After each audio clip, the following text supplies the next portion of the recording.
चलिए, आज आप लोग के बैच में ये वेबसाइट डिजाइनिंग का फर्स्ट क्लास है। और जो भी बच्चे अगर मुझसे ऑनलाइन जुड़ना चाहते हैं वो मेरे Facebook page technical skills classes को फॉलो कर लेंगे, इंस्टाग्राम को भी फॉलो कर लेंगे और यूट्यूब पे टेक्निकल स्किल क्लासेस को सब्सक्राइब कर लेंगे। अब वेबसाइट डिजाइन, सभी लोग सोचते हैं कि हम मेट्रो सिटी में जाएंगे, दिल्ली जाएंगे, मुंबई जाएंगे, तब वहाँ वेबसाइट डिजाइनिंग सीखेंगे या बीसीए करेंगे, एमसीए करेंगे, बीटेक करेंगे, एमटेक करेंगे, तभी हमको वेबसाइट डिजाइनिंग, वेबसाइट डेवलपमेंट सीख सकते हैं और तभी हमको कंपनी में जॉब मिलेगा। नहीं, ऐसी बात नहीं है। अगर आप सिंपल भी ग्रेजुएट हैं, आप हिस्ट्री ऑनर्स ही हैं, आप बीएससी ऑनर्स है, बीकॉम ऑनर्स है, आप तब पर भी आप क्या कर सकते हैं, वेबसाइट डिजाइनिंग सीखकर आप अपना करियर आईटी फील्ड में बना सकते हैं। तो आज हम लोग बात करेंगे कि वेबसाइट डिजाइन का कंसेप्ट क्या है, वेबसाइट का कंसेप्ट क्या है, हिस्ट्री ऑफ वेबसाइट क्या है और इस कोर्स को करने के बाद हम क्या बन सकते हैं। तो सबसे पहले जान लीजिए कि हम लोग जब बात करते हैं वेबसाइट डिजाइन का, तो हम लोग वेबसाइट डिजाइन के कोर्स को करके हम क्या बनते हैं, वेब डिजाइनर बनते हैं, जिसको वेबसाइट को शॉर्ट में क्या बोलते हैं, वेब, और हम लोग क्या बनते हैं, वेब डिजाइनर। और वेब डिजाइनर बनने के लिए सबसे पहले आपको क्या जरूरी है, तो वेब डिजाइनर बनने के लिए आपको क्या क्या आना चाहिए।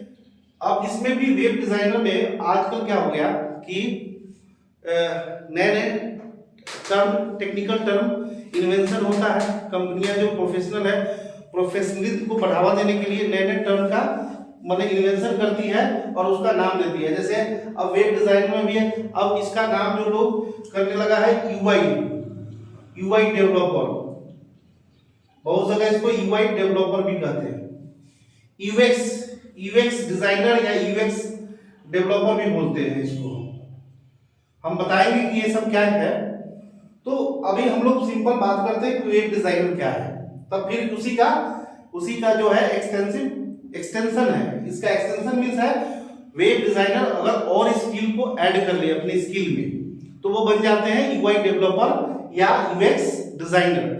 तो इसमें क्या है, वेब डिजाइनर को जो सैलरी है अगर उनको कम मिल रही है और कुछ और स्किल्स को ऐड कर लेते हैं तो क्या है, उनकी सैलरी भी बढ़ जाती है और उनका स्किल में भी होने से उनका पोजीशन भी अपग्रेड हो जाता है। ठीक है, अब हम लोग बात करते हैं कि वेब डिजाइनर को चाहिए क्या क्या चीज। तो वेब डिजाइनर बनने के लिए, अब वेब डिजाइनर बनने के लिए आपको क्या आना चाहिए, सबसे पहले तो आपको HTML आना चाहिए। HTML होता है हाइपरटेक्स्ट मार्कअप लैंग्वेज। उसके बाद डिजाइनिंग के लिए CS आना चाहिए, कास्केडिंग स्टाइल शीट होता है इसका फुल फॉर्म। उसके बाद जावास्क्रिप्ट आना चाहिए, जावास्क्रिप्ट आना चाहिए। ठीक है ना, ये बेसिक नीड होता है। साथ में अगर आप वेब डिजाइनर है और कंपनियां करती है, छोटी छोटी कंपनियां, बड़ी कंपनियां तो क्या करती है कि उसका हर चीज एक सेपरेट होता है। जैसे अब अगर ग्राफिक्स, एक होता है ग्राफिक्स डिजाइनर जो कोरल, फोटोशॉप और पेज मेकर वगैरह जानते हैं, जो लोगो बनाते हैं, बैनर बनाते हैं, तो और वेबसाइट में जो भी इमेज वगैरह की जरूरत होती है वो बनाते हैं। तो अगर वो भी आता है आपको, यानी कि प्लस आपको ग्राफिक्स का भी नॉलेज है, graphics plus HTML CSS JavaScript है, तो आपकी डिमांड क्या होगा, ज्यादा होगा। ठीक ना, तो हम लोग बात करेंगे HTML के बारे में, CSS के बारे में, जावास्क्रिप्ट के बारे में, फोटोशॉप के बारे में भी थोड़ा बहुत बात करेंगे और कंसेप्ट बात करेंगे, कंसेप्ट के बारे में कि यूजर क्या चाहता है, हमको किस प्रकार का वेबसाइट बनाना चाहिए, वेबसाइट किस प्रकार का होता है। तो हम यूजर के साइकोलॉजी को भी पॉइंट ऑफ व्यू से, माने यूजर का जो साइकोलॉजी क्या कहता है कि हमारा वेबसाइट कैसा होना चाहिए, look, feel, usability, website depend करता है लुक पे, फील पे, यूजेबिलिटी पे। क्योंकि जितना बढ़िया वेबसाइट बनाएंगे, जितना लुक और फील अच्छा होगा वेबसाइट का, उतना यूजर क्या को अट्रैक्ट करेगा। ठीक है ना, तो वेब डिजाइनर को जानना क्या जरूरी है, HTML CSS जावास्क्रिप्ट कैसे इसको इंप्लीमेंट करें, प्लस ग्राफिक्स अगर उसको आता है तो और थोड़े भी सुहागा है। अगर ग्राफिक्स का नॉलेज है तो उसका डिमांड ज्यादा बढ़ जाएगा, क्योंकि कंपनी चाहती है कि मल्टीटास्किंग वर्कर को, यानी कि एक हमारा जो एम्प्लॉय है वो मल्टीटास्क कर ले। ठीक है ना, बहुत एमएनसी कंपनियां हैं, बड़े बड़े कंपनियां हैं, उनके लिए स्पेशलाइज अलग अलग रहते हैं कि हाँ भाई ये डेवलपर है तो ये डेवलपिंग का काम करेगा, और ये डिजाइनर है तो डिजाइनिंग का काम करेगा, और ये ग्राफिक्स डिजाइनर है तो ग्राफिक्स डिजाइनर का काम करेगा। ठीक है ना। अब हम लोग समझेंगे सबसे पहले कि वेब डिजाइनर, वेबसाइट डिजाइन हो गया, वेब डिजाइनर को हमको जरूरत क्या क्या चीज है। वेब डिजाइनर आप बनते हैं तो आप छोटी कंपनी से लेकर बड़ी कंपनी में आपको जॉब मिलेगी, और सैलरी स्टार्ट होता है, अब जैसी कंपनी है 10,000 से स्टार्ट होगा, और आप लाखों करोड़ों के पैकेज में जा सकते हैं स्किल को ऐड कर करके। आपको वेब डिजाइनिंग है और उसमें कुछ डेवलपमेंट का भी आ जाए, यूजर के क्वेरी को समझने का, यूजर के साइकोलॉजी को समझने का, डेटा एनालाइज करने का, ये सब अगर स्किल आप में अपग्रेड हो जाता है तो आप करोड़ों के भी पैकेज में जा सकते हैं। अच्छे अच्छे पैकेज मिलता है, इसमें बहुत ही बढ़िया सैलरी आप अर्न कर सकते हैं वेबसाइट डिजाइनिंग करके। और दूसरी बात है कि आप फ्रीलांसिंग कर सकते हैं। फ्रीलांसिंग मींस बहुत सारे वेबसाइट है जो आगे भी हम बात करेंगे, जैसे elance.com है, freelancer.com है, ये सारे ऐसे वेबसाइट हैं जो सीखने के बाद वहां पे कस्टमर क्लाइंट क्या करते हैं, प्रोजेक्ट अपना अपलोड करते हैं, अपनी रिक्वायरमेंट उस पर अपलोड करते हैं, और बहुत सारे जो फ्रीलांसर हैं या जो कंपनियां हैं वो बिडिंग करती है उसको कि हाँ, और जिसका बिडिंग अच्छा होता है क्लाइंट उनको काम देती है, आप काम करके वहां से पैसा अर्न कर सकते हो। तो वो सारे तरीका हम बताएंगे कि आप इसको सीखने के बाद आप कैसे आप फिर अपना अर्निंग कैसे शुरू कर सकते हैं, वो सारी चीज हम लोग बात करेंगे। तो सबसे पहले आपका कंसेप्ट क्लियर हो गया, एक वेब डिजाइनर बनने के लिए हमें क्या क्या चीजों की जरूरत होगी। तो ये बेसिक नीड है कि HTML, CSS, जावास्क्रिप्ट और ग्राफिक्स, और जावास्क्रिप्ट का एक्सटेंशन आ गया है, जैसे jQuery आ गया है, Node.js आ गया है, तो बहुत सारे इसमें एक्सटेंशन यानी कि इसके फीचर्स अपग्रेड होते गए हैं और इसमें बहुत सारे वर्जन आ गए हैं जावास्क्रिप्ट के। लेकिन बेसिक जावास्क्रिप्ट का हमको कंसेप्ट समझना जरूरी है, तब जाके हम jQuery या Node.js वगैरह समझेंगे। ठीक है। उसके बाद हम लोग जो एक एडिटर आता है, टूल्स आता है, जहां पे हम कोडिंग करते हैं। ऐसे HTML के जो वेब डिजाइनर के लिए हमें कोई एडिशनल थर्ड पार्टी सॉफ्टवेयर की जरूरत नहीं होती है। सिंपल हम कोडिंग नोटपैड में, जैसे हमको HTML का कोडिंग करना है, तो कोडिंग करना है तो हम सिंपल नोटपैड में जो विंडोज का बाय डिफॉल्ट एडिटर है या नोटपैड प्लस में हम कोड करके और ब्राउजर में रन कर सकते हैं। इसके लिए हमको ब्राउजर, कोई भी ब्राउजर है हमारे पास, जैसे क्रोम है, मोजिला है, फायरफॉक्स इसको हम कहते हैं, फायरफॉक्स है, इंटरनेट एक्सप्लोरर है, नेटस्केप नेविगेटर है, सिंपल हम रन कर देते हैं। ठीक ना। तो इसके लिए हमें कोई थर्ड पार्टी सॉफ्टवेयर की जरूरत नहीं होती है। एक होता है जो हम आप लोगों को बताएंगे इसमें, वो होता है ड्रीमवीवर। ड्रीमवीवर एक सॉफ्टवेयर है जो डिजाइनिंग के लिए, ऐसे डेवलपमेंट वाले डेवलपर भी यूज करते हैं, जिसमें PHP, .NET, जावा वगैरह का, लेकिन ये डिजाइनिंग के लिए बहुत बेस्ट टूल्स है। इसको IDE बोलते हैं, यानी कि यह बेस्ट जितने भी डिजाइनर है इंडिया में चाहे कहीं भी, इस एडोब का होता है CS ड्रीम्स, तो ये CS5, CS6 इसका जो वर्जन है, तो इस ये बेस्ट टूल्स है। डिजाइनर जो भी डिजाइनिंग करते हैं वो इसको यूज करते हैं, लेकिन ये बाद में यूज करेंगे। सबसे पहले हम लोग चलेंगे और सीखेंगे कोर कंसेप्ट से। क्या होता है, बहुत डिजाइनर क्या होते हैं डायरेक्ट ड्रीमवीवर को यूज कर शुरू कर देते हैं, तो उसमें होता क्या है, वो कोर कंसेप्ट को भूल जाते हैं। इसमें पिक एंड ड्रॉप है, जैसे जैसे फॉर्म है इंसर्ट करेंगे, टूल्स है उसको यूज करेंगे, कोडिंग अपने आप हो जाता है। तो ये क्या होता है, आप कोडिंग तो कर लेंगे लेकिन आप आगे अपने करियर में वो चीज हासिल नहीं कर पाएंगे, क्योंकि आपका कोर कंसेप्ट छूट जाएगा पीछे। इसलिए पहले हम लोग नोटपैड प्लस हम यूज करेंगे, उसके बाद हम लोग ड्रीमवीवर को सीखेंगे बाद में। जब हम कोर कंसेप्ट मींस उसके बेसिक को, उसके लॉजिक को जब समझ लेंगे, सीख लेंगे, तब हम लोग ड्रीमवीवर को यूज करेंगे। अब चलते हैं, हम लोग बात करते हैं कि जब वेबसाइट हमको बनाना है, तो ये आप लोग जानेंगे कि वेबसाइट डिजाइनिंग में हम कौन कौन सी चीज सीखेंगे। उसके बाद अगर हम वेबसाइट बनाना है तो वेबसाइट होता क्या है, सबसे पहले जैसे वेबसाइट होता क्या है, तो वेबसाइट होता है कलेक्शन ऑफ वेब पेज। एक लाइन में अगर डेफिनेशन हमको कहना है तो कलेक्शन ऑफ वेब पेजेस, बस वेब पेजेस का कलेक्शन को हम वेबसाइट कहते हैं। वेब पेजेस क्या होता है? जो गूगल, फेसबुक, जो आप google.com सर्च करके पहला जो पेज खुलता है, दूसरा जो पेज खुलता है, उस पेज को हम बोलते हैं वेब पेज, या हम उसको कहते हैं HTML पेज। ओके, ठीक ना? अब बहुत आदमी सोचता होगा कि इंटरनेट और वेबसाइट एक ही होता है। नहीं, इंटरनेट अलग कंसेप्ट है और वेबसाइट का कंसेप्ट अलग है। वेबसाइट इंटरनेट का एक सर्विस है।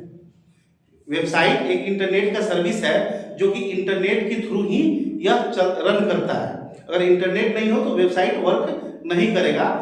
समझ गए? तो ये अब the collection of web pages या HTML पेज को हम क्या कहते हैं? वेबसाइट कहते हैं। अब वेबसाइट कितने प्रकार के होते हैं उससे पहले थोड़ा हिस्ट्री जान लेते हैं। हिस्ट्री जानने से पहले कि ये जैसे हम फादर ऑफ वेब किसे कहते हैं, सबसे पहला क्वेश्चन आएगा कि फादर ऑफ वेब। तो फादर ऑफ बोलते हैं टिम बर्नर्स-ली। ये टिम बर्नर्स-ली को हम फादर ऑफ वेब कहते हैं। उन्होंने 1989 में एक बनाया www, जिसको कहते हैं हम वर्ल्ड वाइड वेब। ठीक ना? ये वेब पेज को एक्सेस करने के लिए उन्होंने वर्ल्ड वाइड वेब www बनाया। ठीक ना? फिर इन्होंने 1990 में बनाया HTTP। इसका फुल फॉर्म होता है hyper text transfer protocol. Hyper text transfer protocol. HTTP क्या होता है? हाइपर टेक्स्ट क्या होता है? Combination of text, image, video, audio, उस डेटा को, यानी ऐसे डेटा जो कॉम्बिनेशन ऑफ क्या हो, ऑडियो हो, इमेज हो, वीडियो हो और टेक्स्ट हो, उसको एक जगह से दूसरे जगह ट्रांसफर करने का काम करता है।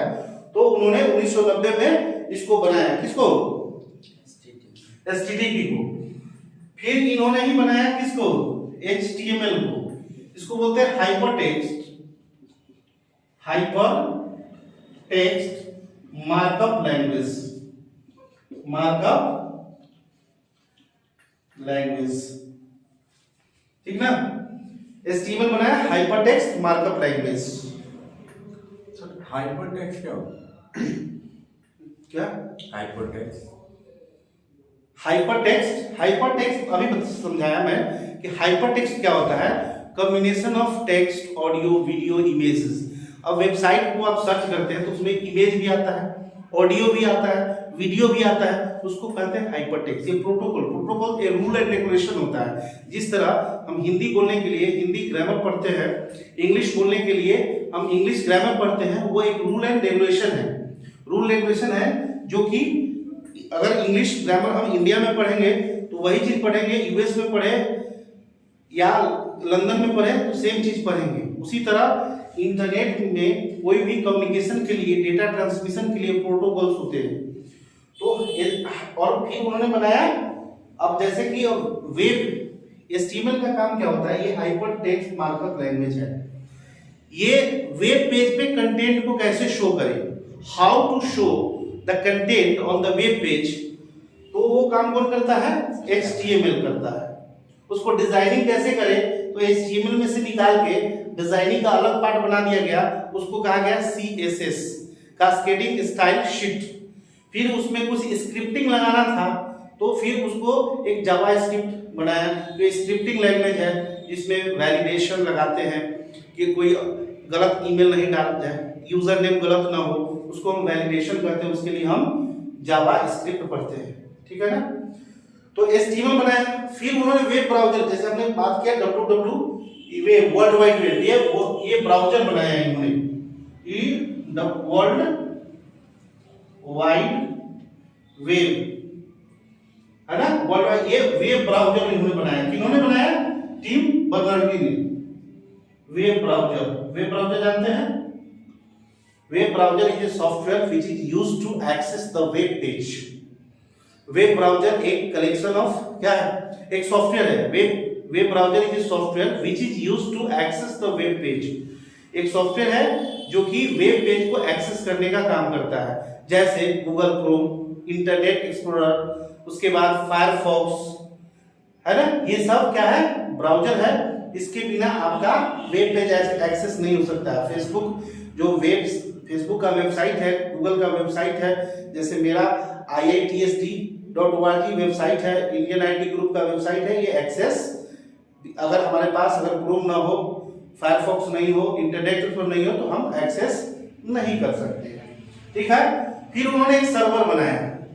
किन्होंने? टिम बर्नर्स-ली ने। उस सर्वर का नाम दिया HTTPD। ये बनाया वेब सर्वर। ठीक है ना। इन्होंने बनाया वेब सर्वर। ठीक है। ये सब बनाने के बाद उन्होंने पहला वेब पेज बनाया, the first web page of the world. तो इसको इरेज करते हैं।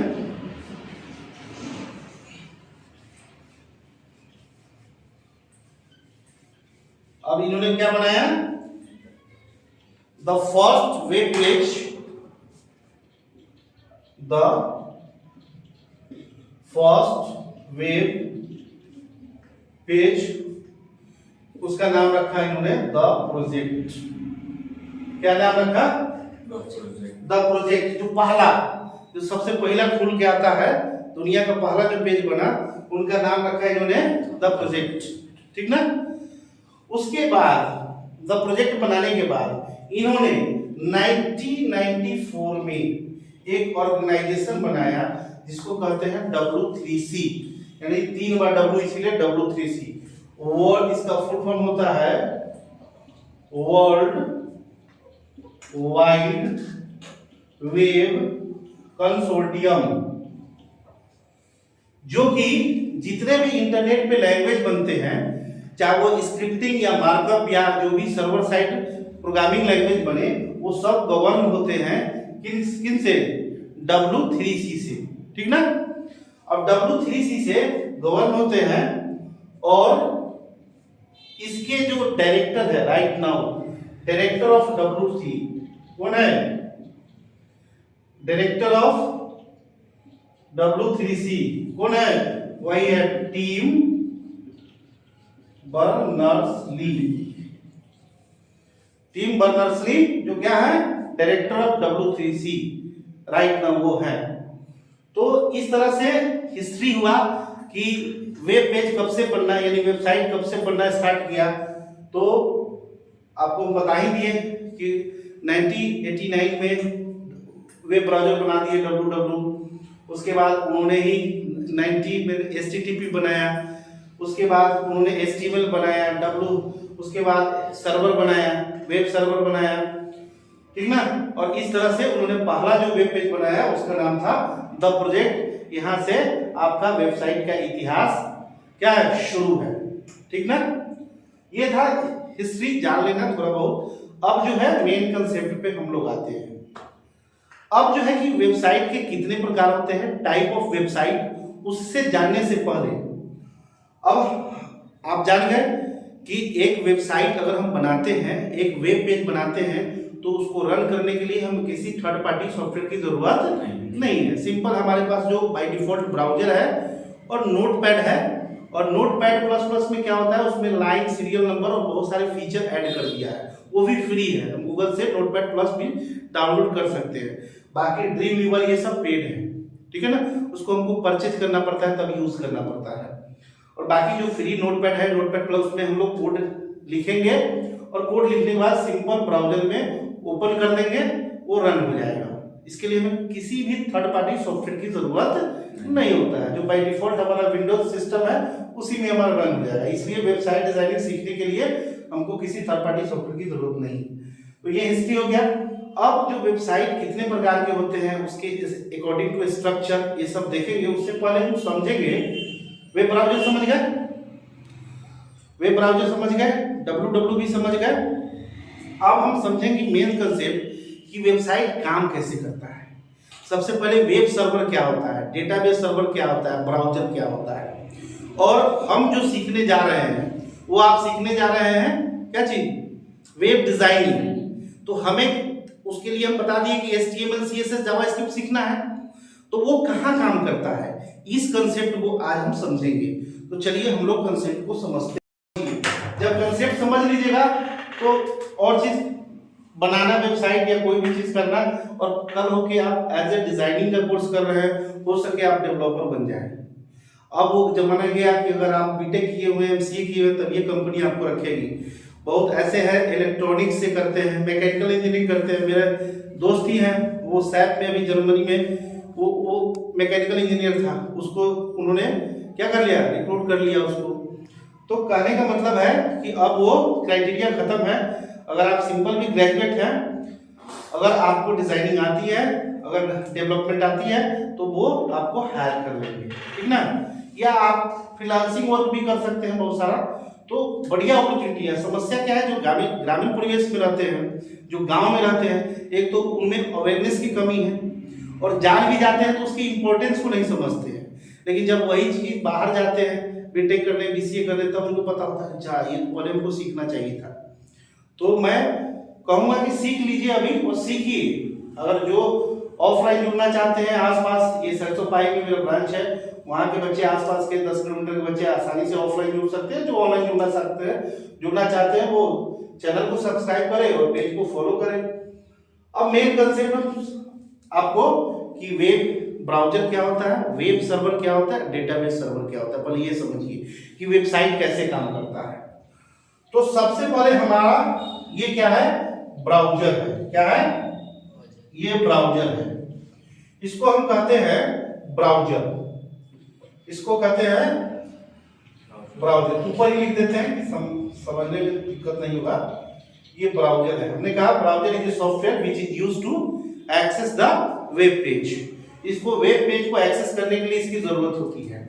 इसको हम क्या बोलते हैं, क्लाइंट भी बोलते हैं। क्या बोलते हैं, इसको हम क्लाइंट भी बोलते हैं। इसको हम क्लाइंट बोलते हैं। और क्लाइंट साइड जो आप जो बनने जा रहे हैं या आप जो कोर्स कर रहे हैं वेबसाइट डिजाइनिंग का, वो सारा काम है क्लाइंट साइड पे, वो सब है क्लाइंट साइड पे। यानी कि क्लाइंट साइड ब्राउजर जो भी डेटाबेस से लाता है या वेब सर्वर से लाता है, यहाँ सब कन्वर्ट हो जाता है किस चीज में, HTML में, CSS में, जावास्क्रिप्ट में। यानी कि वेब ब्राउजर ये तीन चीज को छोड़ के कोई चीज समझता नहीं। यहाँ PHP नहीं समझता है, या .NET नहीं समझता है, जावास नहीं समझता है, ये पाइथन नहीं समझता है। ये जो क्या है आपका HTML और CSS और जावास्क्रिप्ट समझता है। तो आप जो है वो क्लाइंट साइड, आप जो भी वर्क करेंगे वो काम कहाँ दिखेगा, क्लाइंट साइड। यानी लुक फील, आप यूजबिलिटी पे काम करने जा रहे हैं। जो दिखता है या index.asp जो भी हम नाम से सेव कर देते हैं, वो पहला पेज वो खुल जाता है। तो जैसे ही आप एंटर मारते हैं, ये जाता है HTTP रिक्वेस्ट लेके। क्या है, HTTP रिक्वेस्ट लेके जाता है। अब यहाँ पे ये रूट होता है, यहाँ पे www रूट फोल्डर होता है, ये रूट फोल्डर होगा। क्या हुआ, ये रूट फोल्डर। ये वेब सर्वर हो गया, जो HTTPD जो हम बताए थे, HTTPD, इसके अंदर www रूट फोल्डर हो गया।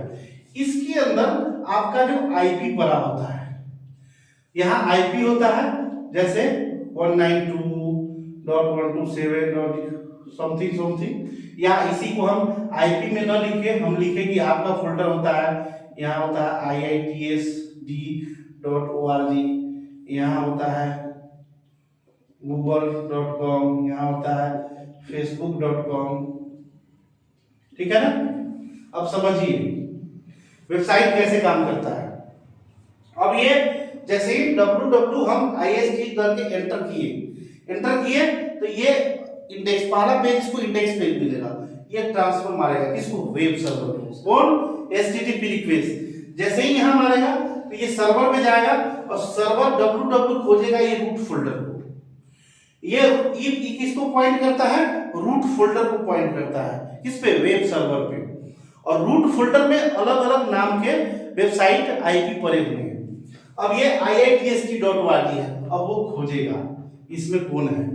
ये खोजा iitst को, और यहाँ पे बहुत सारे पेज पड़े हुए हैं। जैसे यहाँ index.html पड़ा हुआ है, about us.html पड़ा हुआ है, contact us.html है, बहुत सारा है यहाँ पे। अब जो मैंने क्या कहा कि किसी भी फोल्डर का जब हम बनाते हैं और वेब सर्वर पे जब हम अपलोड करते हैं तो पहला जो पेज होता है वो बाय डिफॉल्ट इंडेक्स नाम का होता है। उसके लिए हमको यहाँ से रिक्वेस्ट भेजने की जरूरत नहीं। जैसे ही ये यानी कि होम पेज को हम बोलते हैं पहला पेज, और उसी को हम बोलते हैं इंडेक्स पेज। और इसमें से खोजा इंडेक्स पेज, और ये क्या किया, फिर रिस्पॉन्स जनरेट किया। क्या जनरेट किया? हाँ, HTTP रिस्पॉन्स जनरेट किया, और ये सारे कंटेंट को उठा के यहाँ पे ला दिया। और किस रूप में? HTML, CSS, जावास्क्रिप्ट के रूप। और वेब सर्वर में काम करता है सर्वर साइड प्रोग्रामिंग लैंग्वेज, जैसे PHP हो गया, .NET हो गया, क्या जावा हो गया जिसको हम JSP बोलते हैं, जावा सर्वर पेज बोलते हैं। ये सब जो लैंग्वेज है वेब सर्वर पे काम करता है। तो ये दोनों के बीच में कौन काम किया? आपका जो है क्लाइंट साइड जो मार्कअप लैंग्वेज स्क्रिप्टिंग या CSS जो है, प्लस आपका जैसे HTML, प्लस PHP हो गया, .NET हो गया, JSP हो गया, ये सब काम करता है ये किसके? ब्राउजर और वेब सर्वर के बीच में, और वेब सर्वर पे, ठीक है ना। उसके बाद क्या होता है कि जब आप ऑनलाइन रजिस्ट्रेशन फॉर्म भरते हैं या आप एडमिशन फॉर्म भरते हैं, वो डेटा जाता है डेटाबेस में। तो वो अब जैसे इसमें अब मान लीजिए कि रजिस्टर, ये होगा यहाँ पे signup.php या signup.html जो हो, इस पे कोडिंग लिखा होगा PHP का पूरा कोडिंग। ये क्या करेगा, यहां से जैसे ही आप सबमिट कीजिएगा HTTP रिक्वेस्ट होते हुए ये signup.php पे आएगा, और signup.php पे प्रोग्रामिंग यानी कोडिंग लिखा हुआ है, वो क्या कर देगा, फिर यहां ले जाके और डेटाबेस सर्वर में उसको क्या कर देगा, इंसर्ट कर देगा। यहां डेटाबेस बना हुआ है, इसके अंदर टेबल बना हुआ है, और टेबल के अंदर बना हुआ है जैसे साइन अप का टेबल या रजिस्टर, इसका नाम लोग मिलता जुलता मीनिंगफुल लगता है, जैसे रजिस्टर टेबल बना हुआ है। उसी प्रकार जैसे यूजर टेबल बना हुआ है।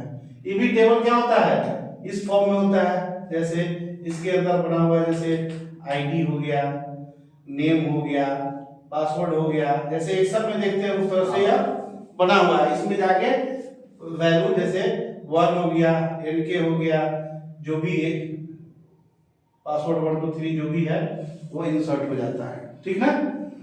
तो ये जो डेटाबेस सर्वर पे जो काम करता है लैंग्वेज, उसको बोलते हैं SQL। क्या बोलते हैं?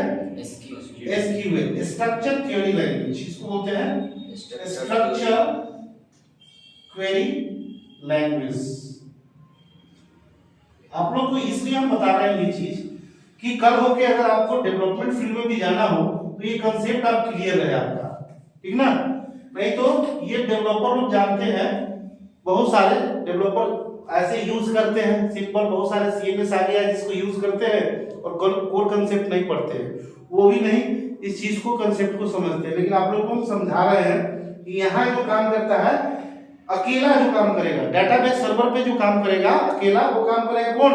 SQL, स्ट्रक्चर क्वेरी लैंग्वेज काम करेगा, ठीक है ना। लेकिन जब वेब सर्वर और डेटाबेस सर्वर के बीच में जो काम करेगा तो वो क्या करेगा, जैसे PHP का उदाहरण है, PHP plus SQL, .ASP plus SQL, JSP plus SQL, जब दोनों के बीच में बात करेगा, कम्युनिकेट करेगा, तो ये सर्वर यानी वेब सर्वर प्रोग्रामिंग लैंग्वेज और डेटाबेस जैसे SQL दोनों मिलके एक दूसरे से कम्युनिकेट करेगा, ठीक ना।